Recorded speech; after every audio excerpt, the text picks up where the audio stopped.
Look at that fish right there.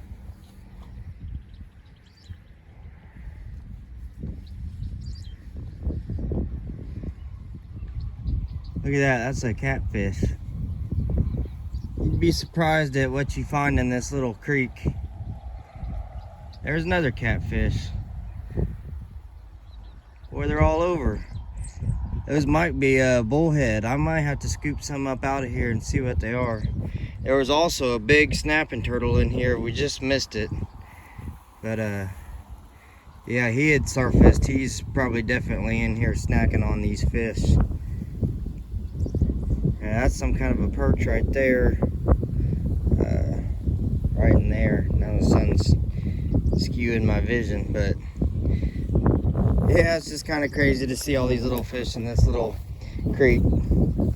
I've seen a bunch of these little fingerlings. Flies are getting to me. The bulls are right there. They're probably attracting these flies here, but yeah, I've seen all these fingerlings in here. You know, earlier they were just, you know, teeny tiny babies. Didn't have any idea what kind of fish they were, but yeah, those are definitely, those are definitely some catfish.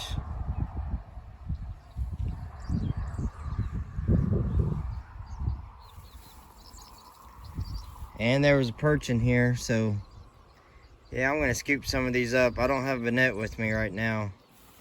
We're definitely gonna find out what these are. There is a lake right across the road from us that does spill over. Well, that one's getting a little size to him. When that lake gets full and floods a little bit, it does kind of spill over onto the neighbor's property, which then travels down here into our creek. So it's not surprising that there's fish in this creek.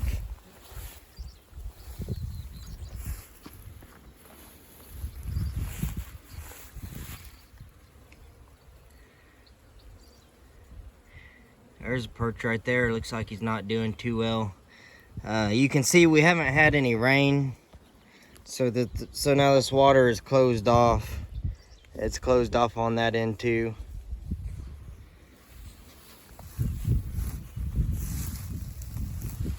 And weather's been 90 something, you know, almost 100 degrees for the last 2 days. It's gonna be another 100 degrees the next 2 days.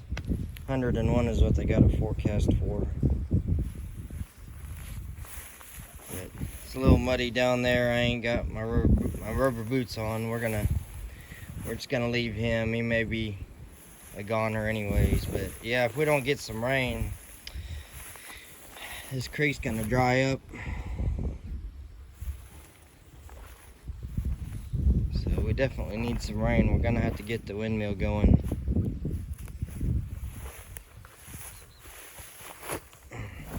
I'll fill in a hole right there.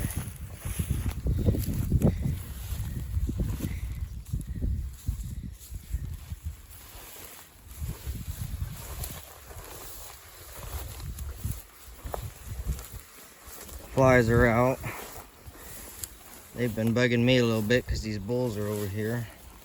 Red's over here laying down. He's hot.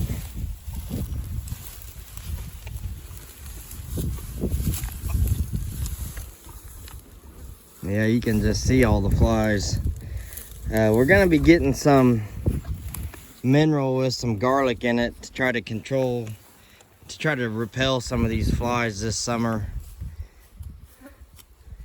We're gonna be getting that along with our organic feed that we're gonna be feeding our steers, our butcher steers for next year. But it's getting to be about that time. We need to do something for these flies.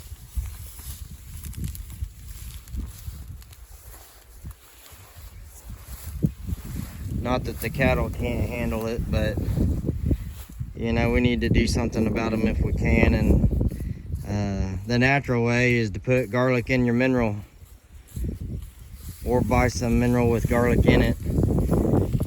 We don't use any pesticides or any type of fly repellents that aren't natural. So we need to get them on that garlic mineral. It's an organic mineral, and I think it's going to help this fly problem. But other than that, I mean, you can see the grass. Grass is growing like crazy even though it's been hot.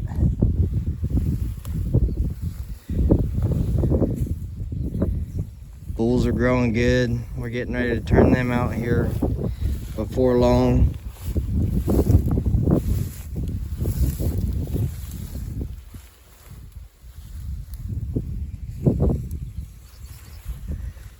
You're probably thinking it's getting a little late to be turning them bulls out, which for most people it is.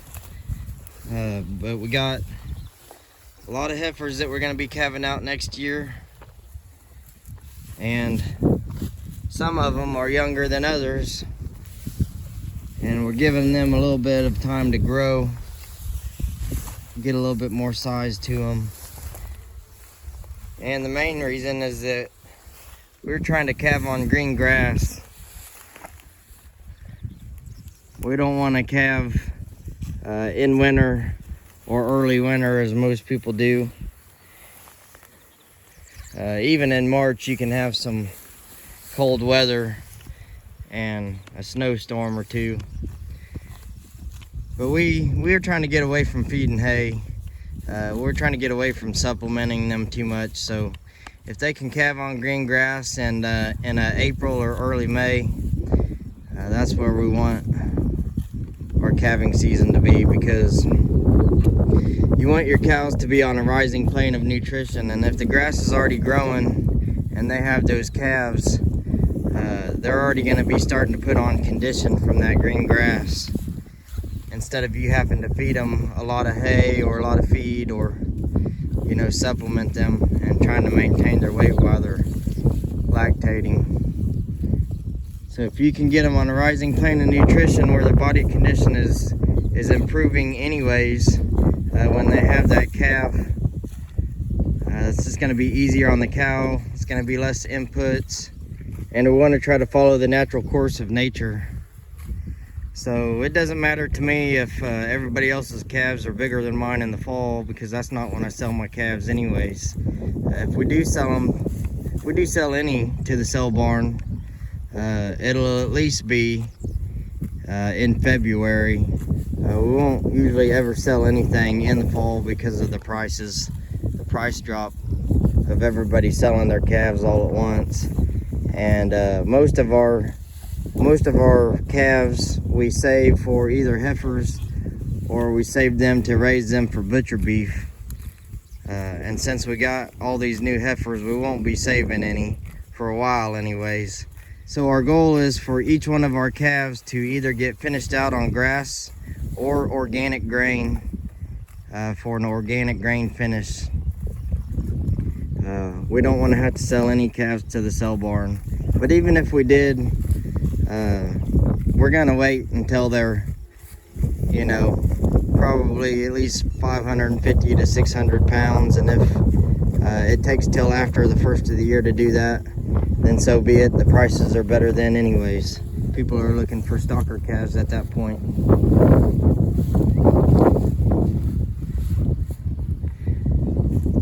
So anyways, guys, that's about all I got for today. I'm gonna go check on the cows and the heifers, and you guys enjoy your evening, and we'll see you next time.